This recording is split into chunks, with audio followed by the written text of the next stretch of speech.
Olá amigos, sejam bem-vindos a mais um vídeo do meu canal. Eu sou Lucas Knaip e vamos falar de tênis. Um resumo do quinto dia do Masters 1000 de Miami, o início da terceira rodada, onde a gente vê os 8 primeiros classificados às oitavas de final. Um dia de algumas surpresas, mais alguns cabeças de chave caindo, né? Se bem que agora já é cabeça de chave contra cabeça de chave em muito confronto, né? Mas a gente tem, obviamente, grandes histórias para serem contadas. Acho que a principal é impossível não ser o Monfils aos 38 anos, entregando um espetáculo. E olha, uma coisa que eu queria até comentar aqui, não é meio bizarro, né, que você veja lá os americanos jogando, né? E tem nomes grandes, né? Estados Unidos tem o Tommy Paul, né? Tem lá o Taylor Fritz, são gente que estão estabelecidos no top 20, né? Eles veem, a torcida tá lá empolgando, até tem um E, né? Mas na hora que você vê o João Fonseca jogando, você vê os brasileiros lá, uma explosão de alegria. E eu fiquei muito impressionado com o Monfils, né? Parece assim, que assim, eu não sei se houve uma invasão francesa lá, né? Mas acho até pelo fato de estar tanto tempo jogando tênis, o cara ser um carisma impressionante, ser um tenista também espetacular, as pessoas dão um apoio gigante e foi incrível aquele clima de torcida além da recuperação do Monfils no fim do jogo, né? Tipo, assim, é impressionante, né? Porque não parece ter um americano que chame a torcida desse jeito. Eu me lembro da final do US Open, gente. O Taylor Fritz, primeiro americano finalista de Grand Slam desde o Roddick em 2009 em Wimbledon. E assim, vai fazer final em casa. No US Open, eles não chegavam à final desde quando? Acho que o Roddick fez mais uma final após aquela de 2003 que ele ganha do Ferreira. Ele perde pro Federer uma lá. Mas fazia tempo que eles não iam à final nos Estados Unidos. E a torcida lá mal empurrando o Fritz. O negócio foi até meio vergonhoso, né? Agora você vê ali um francês de 38 anos de idade, não é um Monfils, né? Mas a festa da torcida pela vitória dele foi um negócio espetacular, né? Mas não é só ele que jogou ontem, né? A gente vai comentar aqui sobre todos os jogos. Quero que você deixe seu like, se inscreva no canal, compartilhe esse vídeo, dê o hype se puder aí para o canal alcançar mais pessoas ainda. O crescimento do canal esse mês está maravilhoso, né? Eu agradeço muito a vocês e tenho que agradecer o João Fonseca também, né? Porque ele está ajudando. Então, primeiro falar aqui do Grigor Dimitrov e do Karen Khachanov, né? Esse jogo, assim, que abriu com tudo essa rodada, né? Foi um jogo espetacular dos dois. E o Dimitrov começou tendo muita dificuldade com o volume que o Khachanov colocava, o jeito que o Khachanov estava sacando, mas pouco a pouco foi crescendo na partida, foi começando a dominar mais os pontos e entrar mais no segundo saque do russo e conseguir uma belíssima vitória de virada, 6-7, 6-4, 7-5, e o Dimitrov voltando a jogar muito bem. Lembrando, ele defende os pontos de uma final. O Dimitrov defende pontos de decisão, então ele precisa chegar longe no torneio para evitar uma grande queda no ranking. Lorenzo Musetti venceu de virada o Félix Auger-Aliassime, né? O Félix até começou o jogo muito bem, sacando bem, mas pouco a pouco o saque dele foi caindo de efetividade e o jogo foi cada vez mais indo para a mão do Musetti, que no fundo de quadra foi dominando. E assim, eu reitero, sou disco arranhado mesmo, né? O Aliassime não tem letalidade no fundo de quadra atualmente. É uma maneira de jogar dele, né, que é bem sólido e tudo isso, mas tem certos momentos que se você só ser sólido não adianta. Você precisa fazer uma alternância muito pro ataque. A gente vê o Medvedev, aquela derrota pro Munar, não adiantou só ser sólido. O momento que ele conseguiu machucar o Munar, que foi mais no finalzinho do jogo, foi quando ele começou a bater mais forte de forehand, né? Quando ele começou a ir pro ataque. Foi ali que ele machucou. Ficar trocando bola só não adianta, né? E o Aliassime parece, assim, diferente até um Medvedev que às vezes consegue ser ofensivo e parece uma dificuldade hoje em dia de conseguir ser agressivo dentro de quadra. Isso me chama bastante atenção. Não é um problema que o Musetti tenha, né? Muito talentoso, um dos tenistas que, assim, esteticamente mais bonito de se ver o backhand dele, né? Ele tem muito recurso e foi uma bela vitória. Esse jogo eu queria até gravar um vídeo separado, mas agora perdeu totalmente o time. Já faz quase um dia que ele acabou, que foi o Sebastian Korda e o Stefanos Tsitsipas. O Tsitsipas trouxe mudanças, mudou a raquete dele, né, tipo, para tentar acelerar mais o jogo dele, né, tipo, você vê que o backhand dele achava que o problema era que ele não conseguia gerar velocidade o suficiente. Assim, de certa maneira, não dá para dizer que ele não melhorou, né, ele realmente está conseguindo jogar um pouco melhor, mas eu não acho que isso era só o único problema e esse jogo é muito exemplificação disso. Eu pensei assim, vai enfrentar um Korda que se estiver batendo bem na bola, é chato de enfrentar, né? O primeiro game o Korda só errou, né? É isso que eu falo do Korda, né? Ele é um cara que vive muito naquela linha tênue, assim, ou a bola entra ou ela sai, né? O jeito dele jogar é muito no limite, é muito no risco. Quando ele tá jogando muito bem, ele consegue vitórias gigantes, né? Tem torneios que o Corda tá jogando um nível de tênis absurdo, né? Por isso que muita gente considera o mais talentoso que os Estados Unidos têm, pelo menos dos destaques, né? O Tiafoe, o Shelton, o Corda, o Fritz e o Paul, né? Mas falta muito a ele, às vezes, essa inteligência tática que o Tommy Paul e o Fritz, ao meu ver, tem mais, né?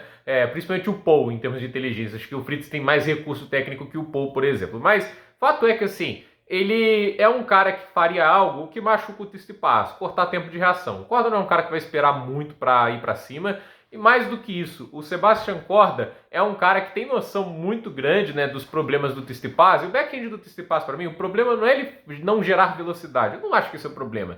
O problema do Tsitsipas é que precisa, o backhand dele, para mim, o grande problema, ele precisa de um movimento muito longo, né? Tipo, ele precisa de uma preparação muito boa para ter um bom ponto de contato. Quando você corta o tempo de ação e tem que fazer um movimento rápido, ele não tem precisão. Ele acaba espirrando muito a bola, acaba jogando para fora e ele força demais. Esse é o problema. Acho que ele não tem muita noção disso. E aí acontece o que acontece, né? E o Corda foi cada vez mais sufocando, o Tsitsipas não conseguiu ter muita ofensividade e aí o jogo foi cada vez indo para a mão do americano, que venceu 7-6, 6-3. É uma derrota ruim para o Tsitsipas, mas agora vai começar Saibro. E por que ele joga melhor no Saibro? Teoricamente, um cara com backhand de uma mão não deveria ser mais efetivo no Saibro, mas o Saibro dá mais tempo para ele bater o backhand. No Saibro ele consegue ter mais tempo para jogar, e quando ele tem tempo para bater bem apoiado, ele machuca muito, né? Mas nesse caso aqui não deu para o Stefanos. O Breno Nakashima venceu o Davi Goffin por 2-1, né? O Goffin chegou a ter quebra-frente no terceiro set. A gente sabe que o Goffin não é um super sacador, né? Isso ficou muito evidente na partida.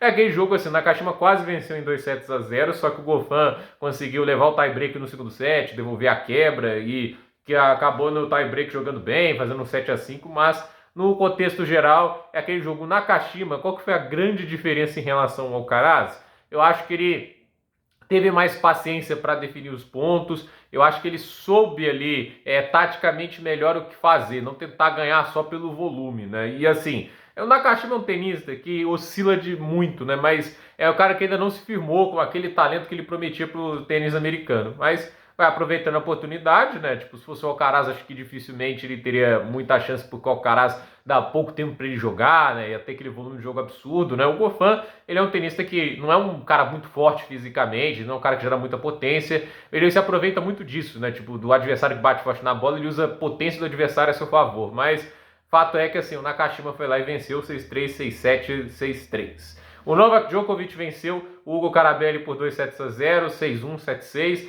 Uma performance do Djokovic que, assim, né, teve um breakpoint contra e foi quebrado, produziu 7 breakpoints, quebrou 3 vezes o Hugo Carabelli, ganhou 80% dos pontos com o primeiro saque, vem sacando bem o Djokovic nesse torneio, 47 com o segundo, não foi tão bom assim. Aquele negócio, o que eu acho um pouco estranho, o Djokovic não tá nem sempre devolvendo tão bem o saque, né? Que sempre foi uma coisa consistente da carreira dele, de ser aquele devolvedor, insuportável, né? Às vezes você faz um grande saque, o cara vai lá e devolve no seu pé, entende? Não tá tanto assim, não tá com tempo de devolução tão legal, mas assim, tá jogando melhor do que os últimos torneios, né? Tá claramente batendo com mais convicção no fundo de quadra, tá se movimentando de uma maneira muito mais fluida, e isso faz a diferença. E quando ele chega bem apoiado para bater na bola, o Djokovic causa estrago. Então, assim, 2-0 para o Novak Djokovic. A gente teve aí o jogo do dia para mim, que foi o Gael Monfils contra o Jaime Munar, uma grande vitória para o tenista francês, que assim, né, tipo, não foi tão bem na hora de salvar os breakpoints contra, né? Foram 4 que o Munar produziu, ele aproveitou 3, ou seja, o Monfils só salvou um breakpoint, mas ele é aquele cara que não desiste, né? Luta, luta, e no final conseguiu uma virada impressionante. Vi jogo de 2 horas e 37, 7-5, 5-7, 7-6, com um tie-break que beirou a perfeição, um 7-1 no tie-break. Olha, o Munar quebra o saque do Monfils, 6-5, vai sacar para o jogo, para uma vaga nas oitavas de final. Dali para frente, o Monfils ganha 11 pontos e o Munar 1. Aquele negócio, em termos de talento, o Monfils, ao meu ver, é mais talentoso. O Munar jogou muito tênis, eu tinha jogado bastante contra o Medvedev, para mim me surpreendeu a maneira que ele jogou contra o Monfils, mas o Monfils é aquele negócio, né, tipo, não largou o osso, continuou jogando muito bem, e o Munar, assim, às vezes muito precipitado em tentar subir para a rede, que não é um cara muito potente, ele tenta assim, encurtar o caminho para ganhar o ponto, só que faltou ali um pouco mais de noção tática para ele, porque acabou ficando muito vulnerável para o Gael Monfils, que é um tenista extremamente inteligente e que tem recurso técnico de sobra. Então, baita vitória para o Monfils, e que aos 38 anos ainda é um grande entretenimento dentro do tênis, é um grande showman, ainda atrai público para a quadra. Isso é nítido, não é à toa, assim, um jogo num domingo da primeira semana, tá lá lotada a quadra para ver o Monfils jogando.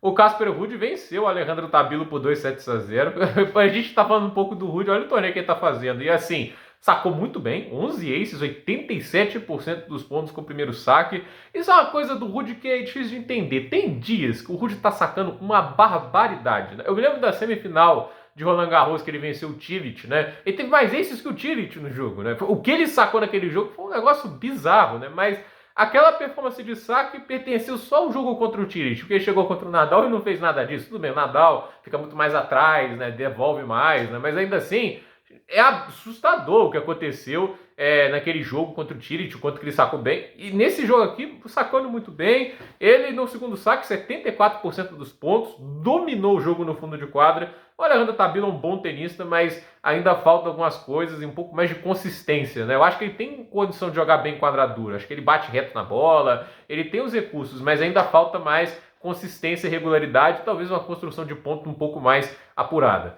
O Francisco Cerúndolo teve um jogo de muitas quebras contra o Tommy Paul. É aquele negócio, não é lá o melhor sacador do mundo, o Cerúndolo, né? Foi 64% dos pontos com o primeiro saque, e olha só, com o segundo ele teve 67%. Assim, o segundo saque, o primeiro, não faz diferença, ele vai ter que jogar muito no fundo de quadra. Ele teve um ace na partida inteira, né? Ok, ace não é uma definição do quão bem um jogador saca ou não, mas a questão é, devolver saque, jogar no fundo de quadra, o Cerúndolo faz isso muito bem. E a gente viu isso, né, porque 36% dos pontos com o segundo saque para o Paul apenas, né? E isso foi, para mim, o grande diferencial. O Tommy Paul também não é um grande sacador, né? E isso fica muito evidente. Ele é um cara que é muito perigoso, que aproveita as chances. Foram 3 breakpoints que o Paul produziu, ele aproveitou todos os 3. Mas em 8 breakpoints que o Cerúndolo produziu, ele aproveitou 5. E a vitória do Cerúndolo aí, ela é merecida. Tipo, foi um jogo dificílimo, mas ele conseguiu uma bela vitória num tenista que, assim, muito perigoso, que é o Tommy Paul. É uma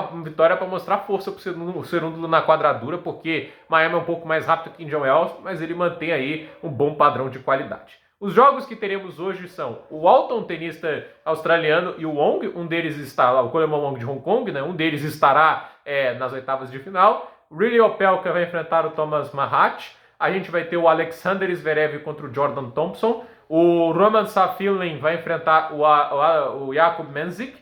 Olha esse jogo, em 1h10 da tarde. Taylor Fritz contra Denis Shapovalov. Olha, esse jogo promete, né? Arthur Fils vai enfrentar o Francis Tiafoe. A gente vai ter o Matteo Berrettini contra o Zizo Bergs. E às 8 da noite, Alex de Minaur contra João Fonseca. Eu vou fazer um vídeo prévio desse jogo. Muita gente pedindo vídeo prévio, né? Eu nem sei assim, se é o melhor tipo de conteúdo, mas se as pessoas querem, quem sou eu para negar? Então, gente, por esse vídeo é isso. Dúvida nos comentários, deixe seu like, se inscreva no canal, compartilhe esse vídeo e até o próximo vídeo.